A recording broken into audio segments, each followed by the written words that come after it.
E fala, torcida São Paulino, começando mais um vídeo aqui no canal. No vídeo de agora vamos estar vendo aí tudo sobre a vitória do São Paulo ontem contra o Talleres. E eu quero que você comente aí. Você acha que o Zubeldia ganhou uma sobrevida no comando do São Paulo? Que é questão de tempo para ele ser demitido, que agora as coisas vão entrar no eixo e o São Paulo vai começar a engrenar? Deixa aí a sua opinião. Antes de mais nada, desce aí embaixo, deixa o seu like, se inscreva no canal. Quase 20 mil inscritos, ajuda esse jovem São Paulino a atingir essa meta, então se inscreve aí, dá essa força pra mim.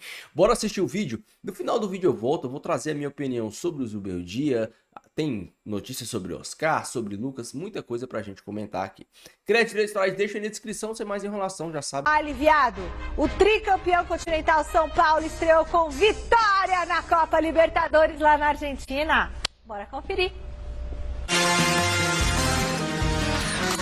Talleres e São Paulo se enfrentaram em Córdoba, na Argentina, pela estreia da Libertadores. O jogo foi morno, com poucas chances para os dois lados, até que o Caleri abriu o placar para espantar a má fase.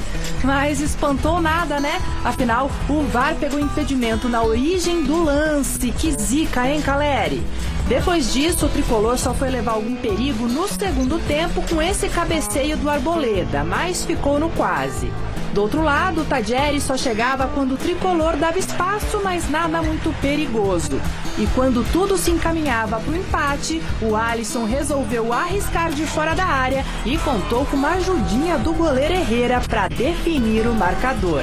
São Paulo 1-0, placar final.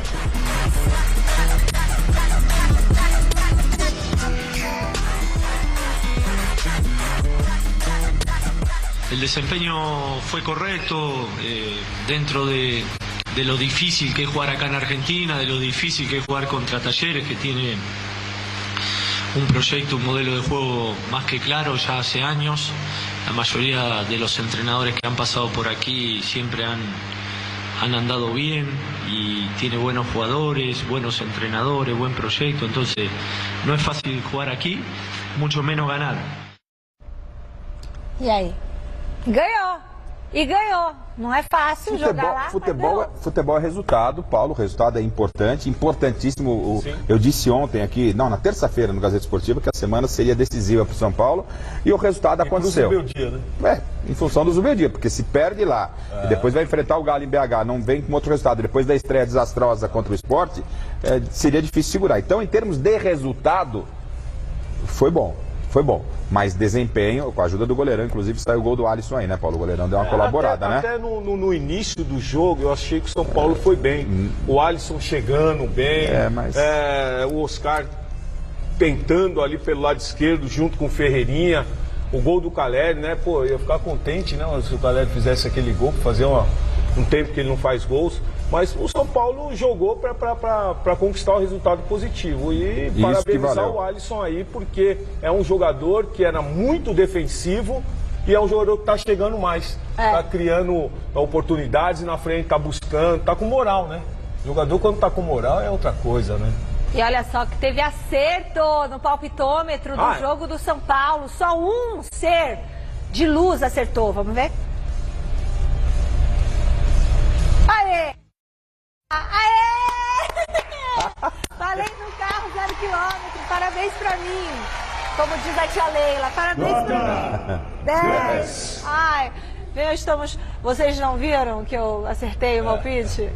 Mas você sabe, esse resultado pro São Paulo foi muito importante. O Garrafa mencionou aqui. Foi importante pro Zubeldia respirar. E fora isso, na tabela também.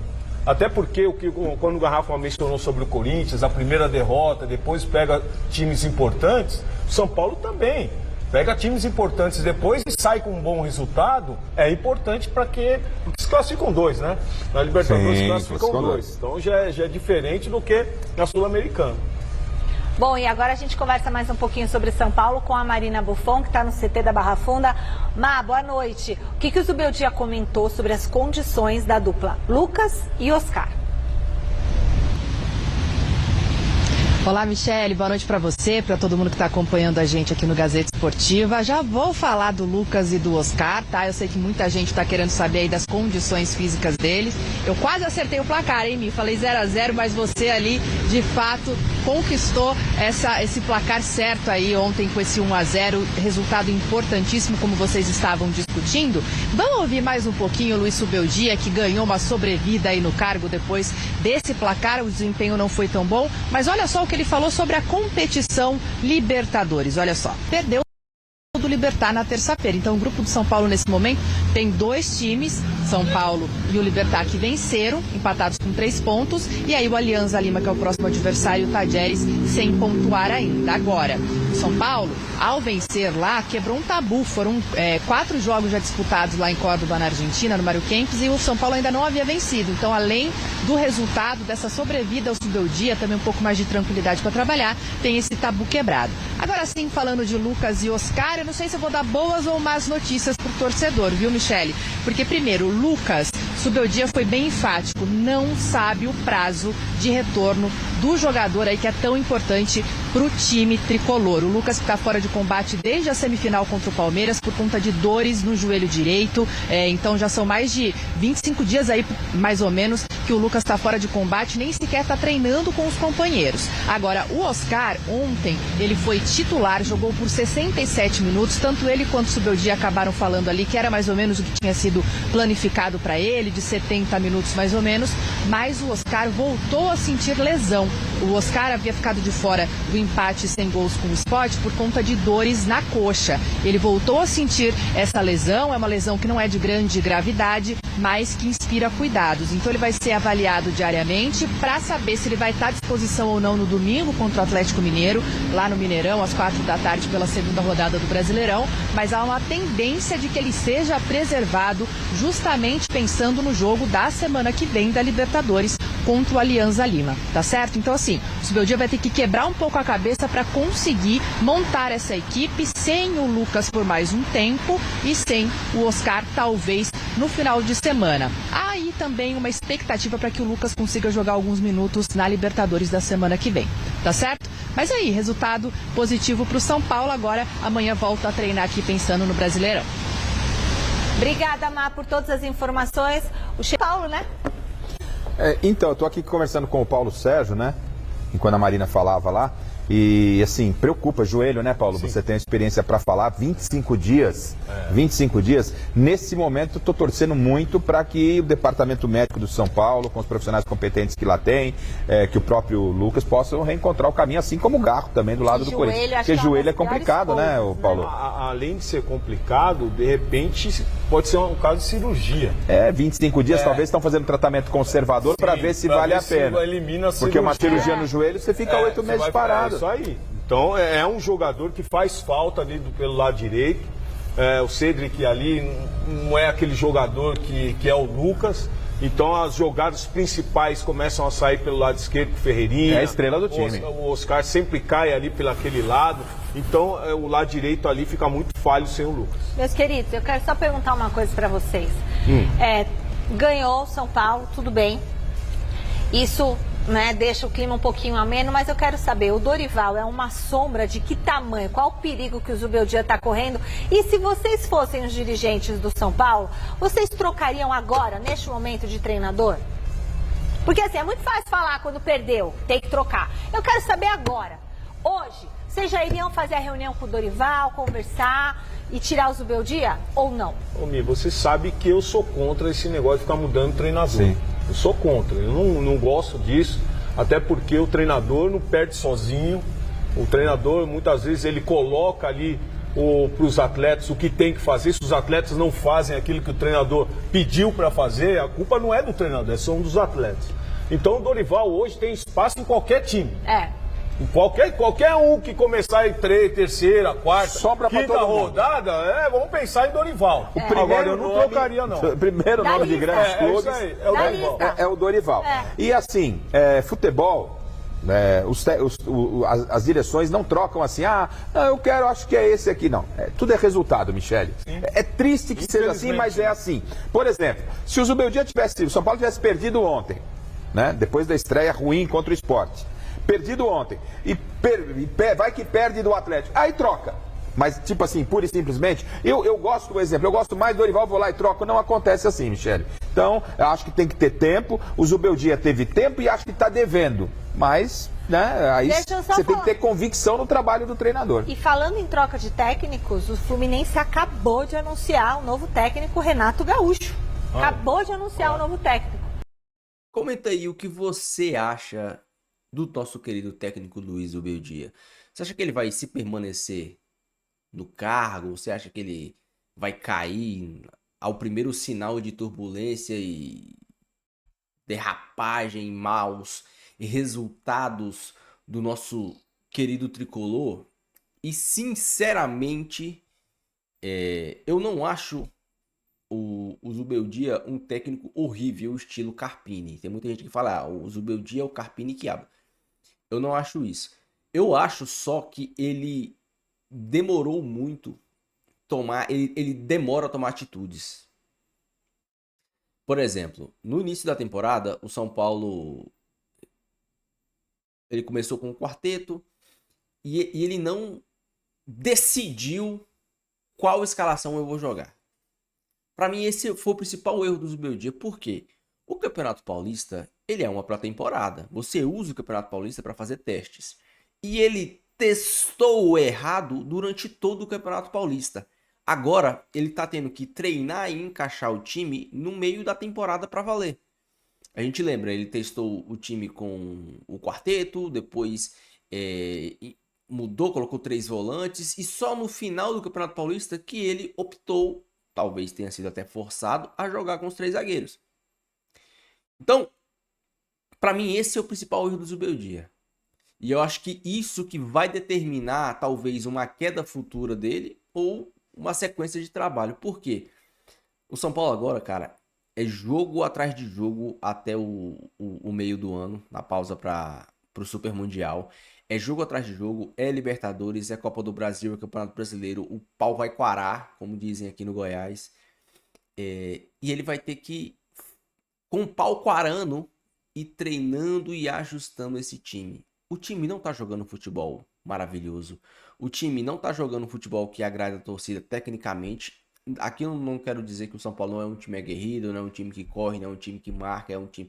Não, o São Paulo é um time que corre, se entrega pra caramba. Eu até disse nos vídeos anteriores que o São Paulo lembra muito o São Paulo de 2024, 2023 do Dorival, um time que se mata dentro de campo. Mas eu achava que esse São Paulo seria um São Paulo mais técnico, com a chegada dos reforços, obviamente.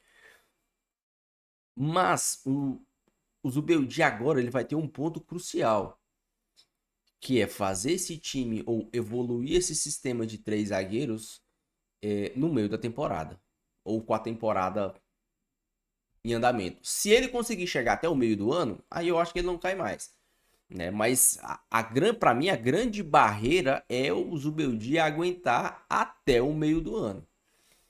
O São Paulo vai ter que suar muito e eu acho que o São Paulo vai se tornar um time, ou tá se tornando um time que vai prezar muito mais pelo resultado do que pelo desempenho. Não é algo que eu me agrade tanto, mas estou começando a me acostumar com a ideia do São Paulo ser um time que vai jogar feio, sabe? Eu acho que essa é a melhor explicação. Um time que vai jogar feio, mas vai conseguir ganhar de 1-0. Vai conseguir ganhar de 2-0, vai conseguir ganhar de 2-1. Um time que não vai sofrer gols, um time, aqui eu não vou falar retranqueiro, mas um time sólido defensivamente, mas vai depender muito de relances do Lucas, da genialidade do Lucas e de brilhantismos do Oscar. Para mim, esse São Paulo do Zubeldia vai demorar a ser um time que joga no automático, vamos dizer assim, que tenha fluidez nas suas jogadas, que tenha saída de bola, que tenha triangulação, um time que joga um futebol que agrade a torcida tecnicamente falando. Para mim vai demorar isso acontecer, porque ele vai ter pouco tempo para treinar e é jogo atrás de jogo e ele não tem um plantel tão longo assim. Por exemplo, domingo agora, eu acho que é domingo, tem São Paulo e Atlético Mineiro. O Zubeldia com certeza vai poupar o Oscar, que saiu sentindo um pouco de dores, mas na semana que vem ele deve estar à disposição. Para mim, cara, o Zubeldia não tem que pensar. Pega o Matheus Alves, coloca na posição dele, na posição do Oscar. Filho, você entrou bem contra o Sport, você vai começar como titular aqui. Ah, mas o Luciano... Cara, o Luciano não é meia.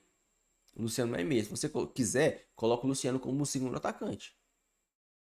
Aí, ok. Faz um 3-5-2, coloca o Luciano do lado do Caleri e aí, ok. Vai abrir mão do Ferreirinha?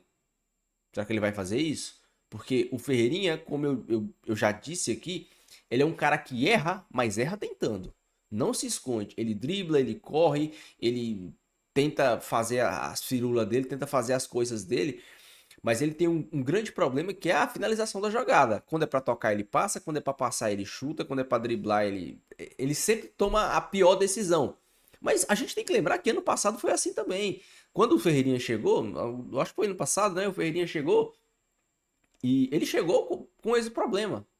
Esse mesmo problema, fazia jogada e tomava a decisão errada. Mas aí teve um momento, que teve o clique, que ele começou a acertar. E aí ele se tornou peça fundamental para o São Paulo, até que ele acabou se lesionando e ficando fora aí dos principais jogos do São Paulo. Mas o Ferreirinha, em um certo momento da temporada passada, pô, ele foi peça fundamental do time do São Paulo. Válvula de escape, o cara... Teve um jogo São Paulo e Atlético Paranaense, se eu não me engano, lá na Arena da Baixada, que o Ferreirinha destruiu, jogou pra caramba. Então, cara, falta isso pro Ferreirinha. Esse clique. E aí, será que e eu acho que o Zubeldia tá entendendo isso. Por isso que ele tá deixando o Luciano de canto. E aí a gente vai entrar no assunto Luciano. Eu já falei aqui, repito, o Luciano dos jogadores de ataque, ele é o menos importante porque ele é o pior tecnicamente. Não é possível que tenha alguém aqui que assista esse vídeo que fala, não, o Luciano ele é melhor que o Oscar, o Luciano ele é melhor que o Lucas, o Luciano ele é melhor que o Ferreirinha. Não, o Luciano ele é melhor que o André Silva. Não, o Luciano ele é melhor que o Caleri. Tecnicamente falando, ele pode até ser melhor que o Caleri, mas a importância que o Caleri tem para o jogo do Zubeldia é infinitamente maior do que a do Luciano. O Luciano ele é um segundo atacante que precisa que as coisas estejam organizadas ao redor dele para o futebol dele fluir. Por que que os melhores momentos do Luciano foram com o Crespo fazendo dupla de ataque com o Pablo e com o Brenner fazendo dupla de ataque com o Brenner, né? Na época do Fernando Diniz. Aqueles times, eles conseguiam jogar bola, eles conseguiam jogar futebol. Não era só times que marcavam, que se desgastavam. Eram times que tinham uma engenharia que conseguiam criar chances para o Luciano finalizar. A gente tem que lembrar que o Luciano era mais jovem, era mais leve também, era outro jogador. Hoje o Luciano já tem mais de 30 anos de idade. Então o Luciano precisa ainda mais que esse sistema funcione atrás dele para ele fazer gols. Por que o Luciano participa tão pouco das jogadas de criação do São Paulo? Por exemplo, no ano passado o Luciano fez, se eu não me engano, 18 gols, né? Aí tem muita gente que fala, pô, o Luciano fez 18 gols. Então a galera critica o artilheiro do São Paulo na temporada. Ok. O Luciano na temporada passada fez 18 gols. Mas ele deu uma assistência. Isso significa que nos jogos que o Luciano não fez gol, ele foi um a menos dentro de campo. Porque ele não ajudou o time a criar oportunidades. O Caleri e o Lucas marcaram 14 gols cada um. 4 gols a menos que o Luciano. Mas o Caleri deu 7 assistências e o Lucas deu 10 assistências. Foi 10 ou foi 9? Agora não me lembro agora, mas vamos arredondar para 10 assistências. Isso significa que mesmo nos jogos que o Lucas e que o Caleri não fizeram gols, eles participaram do jogo. E é por isso que o Zubeldia deixa o Luciano no banco em algumas oportunidades. Porque ele entende que o Luciano, em campo, de todos, é o que menos participa para a criação do gol. Ele necessita que o time crie para ele finalizar. O Caleri também necessita. Mas o Caleri, ele é o cara que às vezes ele briga com o zagueiro, dá a cabeçada, ganha a bola, vem o cara de trás, carrega a bola e sai o gol lá na frente. O Caleri é o cara que faz o pivô pro Lucas fazer golaço. O Caleri é o cara que sai da área para cruzar essa bola para volante entrar, para Ferreirinha entrar, para galera entrar para fazer os gols. Então, mesmo o Caleri não fazendo gol, e aqui não tô passando pano pro Caleri, tem muita gente que fala, você passa pano pro Caleri. Não passa. O Caleri tem que começar a fazer gols porque ele é importante. E ele vai acabar perdendo a vaga pro André Silva, que é um bom reserva. O André Silva ele é um bom jogador. Um ótimo jogador, eu diria. Mas o Calleri, ele tem participações nas jogadas de ataque do time do São Paulo. O André Silva, por exemplo, não consegue fazer o pivô como o Calleri consegue. A gente vê as jogadas, quando o André Silva entra e ele tenta fazer o pivô, ele tenta ganhar essa bola no alto, pô, ele não consegue. Porque ele não tem a mesma facilidade. O André Silva é um cara mais rápido, mais técnico, mais leve. Então, mas ele consegue ganhar a bola na velocidade, ele consegue dar um drible no zagueiro. São características diferentes. Cabe ao Zubeldia pegar essas características e o São Paulo desse ano, eu acho que é um consenso, tem um time melhor que o do ano passado, um elenco não, mas um time. Cabe ao Zubeldia pegar esse time, encaixar esse time, fazer esse time jogar um pouco mais no futebol, um pouco mais vistoso. Final de semana tem um Galo, espero que o Zubeldia não invente de 3 zagueiros e 3 volantes, pegue o Matheus Alves, coloque de 10 para ver se a gente consegue recuperar os pontos que a gente perdeu em casa. Deixa a sua opinião, deixa seu comentário, não esqueça de deixar o seu like e se inscrever no canal. Fique com Deus, até o próximo vídeo e valeu!